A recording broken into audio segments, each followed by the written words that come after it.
តម្លៃ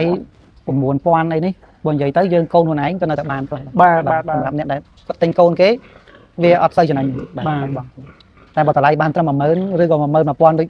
ថ្ងៃនេះវាល្អតែនៅខេត្តត្បូងឃ្មុំនេះបានថ្លៃគួរសមបាទឥឡូវ1គីឡូមិនបង12500បងឥឡូវនេះ12500ដំបងអត់ចេះផ្សារ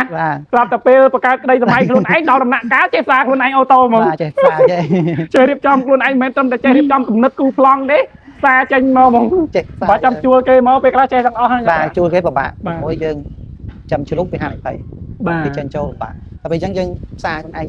បាទម្ដងតិចម្ដងតិចរហូតដល់ឥឡូវបានមកទាំងគ្រប់អស់ហើយនេះបងប្អូនមើលហើយឥឡូវនេះមានម្ដងចង់បរិចចាំមកច្រើនជាងនឹងទៀតទេឬក៏បរិចបងបរិចទៀតអូយបងប្អូនអើយប្រខាត់អានេះមកក្រោយបាទក្រែមកក្រោយបន្តិចបានចោលហើយយើងធ្វើមេមកជូរនោះបាទ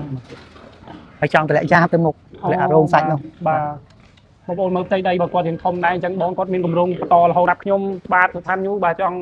តែនិយាយពាក្យប្រមាថទេធ្វើមកចង់ឲ្យបាទរក្សាតម្លៃជ្រូកបាទធ្វើមកឲ្យយើងគួរសមនៅតែរហូតពួកខ្ញុំសប្បាយចិត្តមែនតើពេលបានដើរមកឃើញបងប្អូនជាកសិកររបស់យើងបាទមិនត្រឹមតម្លៃបងដើរច្រើនពីគាត់សប្បាយចិត្តគាត់ឃើញជ្រូកឡើងថ្លៃគាត់ថាមិនបាច់ចាំដល់10000ទេត្រឹមតែ8500ថេក៏គាត់អាចក៏មានកម្លាំងកិនចំដែរបាទធ្លាក់តែបើធ្លាក់ចិត្តអីចុះហ្នឹងគាត់ថាបាទចិត្តខាតហើយបងបាទខាតអត់មានបានលុយឲ្យចំណៃអីទេតម្លៃ9,000អីនេះបើនិយាយទៅយើងកូនខ្លួនឯងក៏នៅតែបានខ្លះបាទសម្រាប់អ្នកដែលគាត់ទិញកូនគេវាអត់សូវចំណេញបាទតែបើតម្លៃបានត្រឹម10000ឬក៏11000ដូច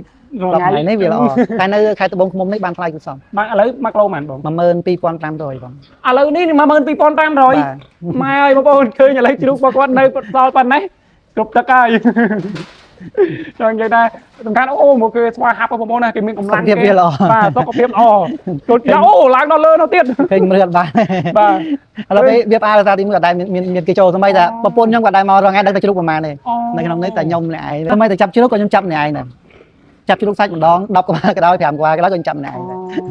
ថ្មីតែប្រពន្ធខ្លួនឯងបងប្អូនសាកសម័យមើលនៅជាមួយគ្នារាល់ថ្ងៃចូលកន្លែងទ្រង់ជ្រូកគាត់ឲ្យចូលមកហ្នឹងហើយអត់ដឹងឲ្យជ្រូកប្រមាណមកហ្នឹងអញ្ចឹងមានបាទការពាររបស់គាត់បងប្អូនយល់ដឹងថាកម្រិតណាអញ្ចឹងបានតែគាត់អាចតស៊ូរហូតមកដល់10ឆ្នាំជាងហើយគាត់មានបទពិសោធន៍ថ្មី